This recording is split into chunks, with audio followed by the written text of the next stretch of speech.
World, it's Valentine's Day in Chicago, and it's about 40 degrees. What a difference it is in temperature versus what it was like in 1990 when we got hit with about 12 inches of snow on Valentine's Day. In 1990, I was a driver at 3130 North Clark Street in Chicago, which is currently a shopping center, and I really remember what that evening was like. That night, the snowfall, I believe, hit the city by surprise, and I still remember to this day a customer of ours who lived on a side street near the store was waiting for her date. Life before cell phones. I'm not even sure how much beepers and payphones were pretty popular back then, but I remember her coming into the store somewhere around 6 or 6:30, asking if she could wait in our lobby for her date, who was going to come pick her up. And ultimately, long story short, with her was that the date never showed up. So as the pizza delivery drivers, as we kept coming in and out of the store, she was dressed, for a night out on the town, but the snow was so bad that whatever hampered the date travel plans, he just wasn't able to make it. But eventually, as we would come in, and who knows, where we were getting stuff from, but one guy got some chocolate, another guy brought her a rose, and everybody was like, every time we would come in and out of the store, was like, so he's not here yet, he's not here yet, he's not here yet. So in a way, she kind of had probably 6 or 7 little mini dates, but we did take care of her. She ate Domino's pizza that evening. Too bad I really can't remember her name and her contact information, because I would sure love to talk to her now, whatever the math is, 23 years later, and if she remembers us.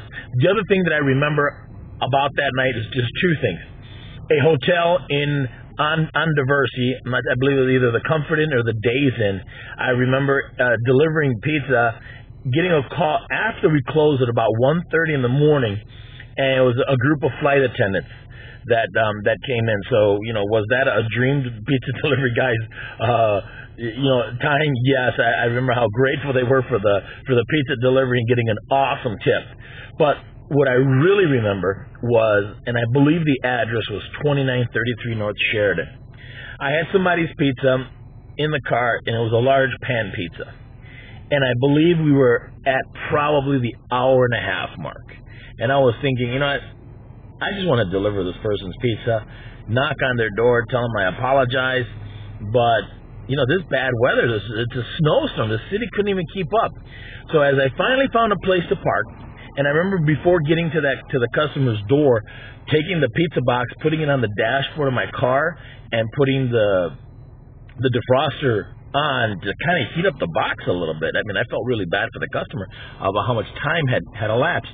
But so I get there, and as I look across the street, the snow plows had pushed all the snow up onto the sidewalk. So the sidewalk was cleared by the building management, but what wasn't clear was how can I get to the sidewalk? There wasn't a path. There was nothing cleaned. So I grabbed the pizza. I grabbed the pizza bag, and I tossed it over the snow. And I figured, okay, let me toss it, and I know it's going to slide down to the other side. And I did this belly flop through the snow, hilarious as can be, to be able to get to the sidewalk, dust myself off, get to the customer's door.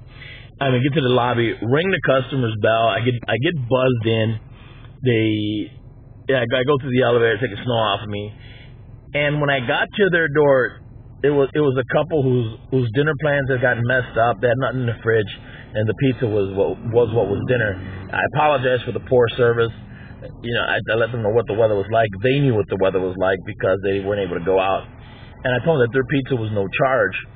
Not only did they tip me the equivalent of the cost of the pizza, but they also they not only they gave me enough of a tip that was the cost of the pizza, plus I made like $40 on the delivery. And the reason I remembered it was twofold. One was what I had to do to deliver that pizza. 1990, that snow, that getting over that snow. And the fact that the customer appreciated that we showed up and that we were still there, and that even though all that time had lapsed, we still made their day. And unfortunately, sometimes just the weather can get the best of us. And we're handling our business tonight. We're providing awesome service. Thank you very much, Chicago. Ramonwow just had to share that story with you, remembering what the snowstorm brought in 1990. So I'm still out about visiting the stores. Chicago, thank you. I hope you guys love that story from 1990. Life before YouTube, life before Facebook, Twitter. Otherwise, you know what? I'd have just showed you the video what happened. Live from the streets of Chicago. Ramonwow is out of here.